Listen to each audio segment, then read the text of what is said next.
கர்த்தருடைய பரிசுத்த நாமத்துக்கு ஸ்தோத்திரம். நேற்று தினத்தில் காராக்கில் நடந்த மீட்டிங்கில் இந்த அம்மாவுக்கு ஆண்டவர் பலத்த காரியத்தை செய்திருக்கிறாரு. அவங்களோட சாட்சி இப்போ நம்ம கேட்போம். சோஸ்திரமா சோத்திரமியா நீங்கள் இந்த கூட்டத்துக்கு வந்தீங்க.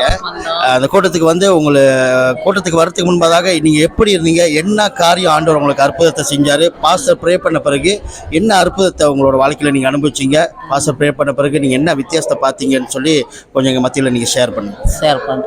கர்த்தருக்கு மகிமையாக சோத்திரம். நான் 10 வருஷமாக கண்ணாடி போட்டிருக்கேன். நான் கண்ணாடி போட்டனால, நம்ம போடாமல் இருந்தவங்க கண்ணாடி போட்டனால அது இந்த 10 வருஷமாக அது எனக்கு ஒரு சிரமமாக தெரிஞ்சிச்சு. அதனால் நான் நல்லா ஜெபிச்சேன். இங்கே ஜெபம் பண்ண வரும்போது கண்ணாடி போட்டுக்கிட்டு தான் வந்தேன்.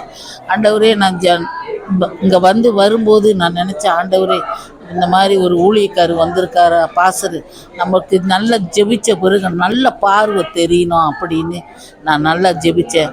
அவர் அந்த பாசரு எனக்கு ஜெபிக்கும் போது ஒரு என்ன சொல்லுவோம், ஒரு பனி நல்ல ஒரு ஜில்லுன்னு இறங்குமே, அது மாதிரி என் மேலே இறங்குச்சு. அப்படியே ஒரு மேலேயே நனைஞ்ச மாதிரி இருந்துச்சு.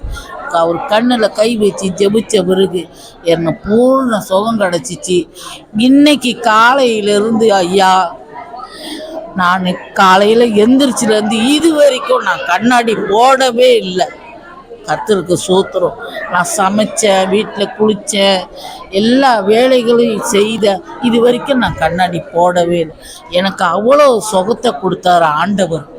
கர்த்தருக்கு ஆண்டவருக்கு கோடால கோடி நன்றி ஐயா. ரொம்ப நன்றிம்மா. ஆண்டவர் உங்களுக்கு செஞ்ச அற்புதத்துக்காக ஆண்டவரை மகிமைப்படுத்து.